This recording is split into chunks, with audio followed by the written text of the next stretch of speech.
Sony and Disney found their way back to the bargaining table and a deal has been struck. Old Webhead will get at least one more MCU set starring vehicle, one that we have a funny feeling will have the word home somewhere in its title. These are just a few things you can expect.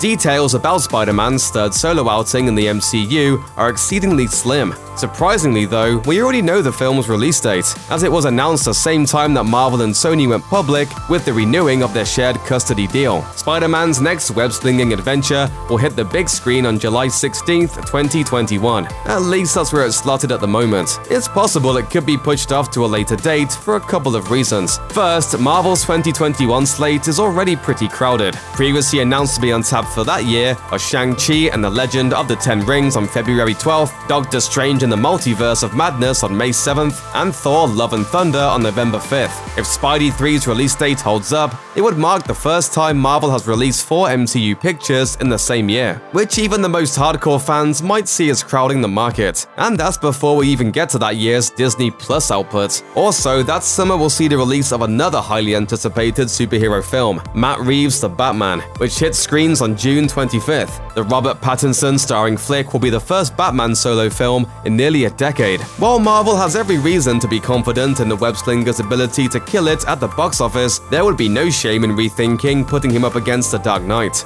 No, that's definitely not what we want to watch. Plot details for the third MCU Spider-Man flick have not been divulged, in all likelihood because the movie is still tangled up in early development. We do know one thing, however: life is about to get even more difficult for Peter Parker. Spider-Man Far From Home ended on a heck of a cliffhanger, with Parker's identity having been revealed to the public thanks to Mysterio and J. Jonah Jameson. In the MCU, Jameson is apparently a conspiracy theorist vlogger and not a newspaperman, but he still looks a heck of a lot like J.K. Simmons. Here's the real blockbuster. Brace yourselves, you might want to sit down. Spider-Man's name is Peter Parker. Of course, we can speculate. Outside of the third Tom Holland movie, Sony is continuing to develop its Spidey-related properties independently of involvement from Marvel Studios. At the moment, those projects include Venom 2, Morbius, and Kraven the Hunter, which recently found a screenwriter in the Equalizer series scribe, Richard Wenk. It should be noted that, since the days of the aborted Andrew Garfield starring Amazing Spider-Man franchise, Sony has been keen to get the Sinister Six, a revolving team of old Webhead's greatest nemesis, onto the screen. First and final warning. Stay out of our way.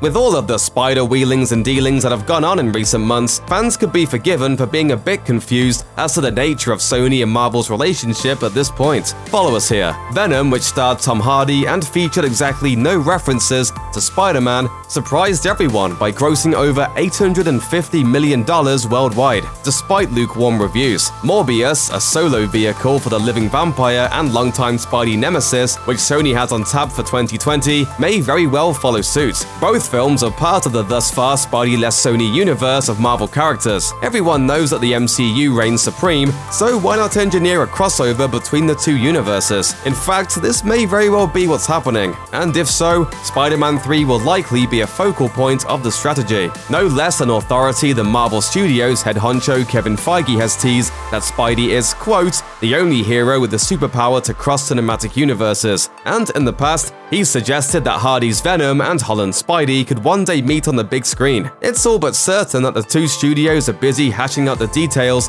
even as you're watching this. But for now, we'll just have to wait and see how it all plays out.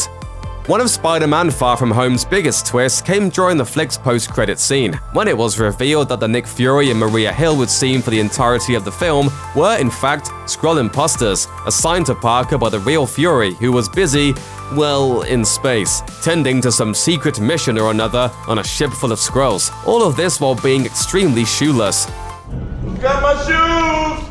Jokes aside, this set off a massive wave of speculation that the flick had been tasked with doing a bit of heavy lifting in setting up an MCU adaptation of the Secret Invasion storyline, in which Skrulls infiltrate the highest ranks of power on Earth by way of, You know, imitating everyone. Remarks made by director John Watts seem to indicate, though, that the twist was actually his decision, and not a mandate from on high. This would likely mean that Fury's space jaunt isn't, in fact, setting up major future developments for the MCU as a whole. So could it have been teasing a continued role for Fury and or the Skrulls in the next Spider-Man movie? For now, it's completely unknown, but our money is on the super spy returning to Earth to resume its stewardship of Parker, with a few interesting stories to tell.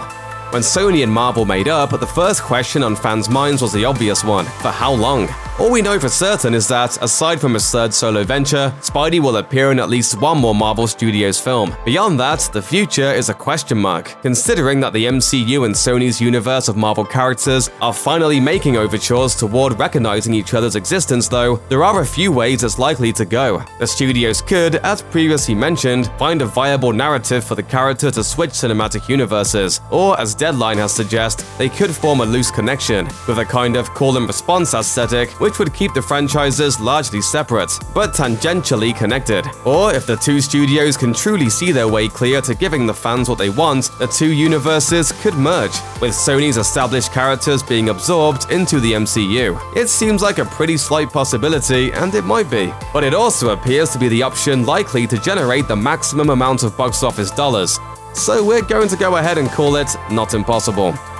Check out one of our newest videos right here, plus even more Looper videos about your favorite comic book movies are coming soon. Subscribe to our YouTube channel and hit the bell so you don't miss a single one.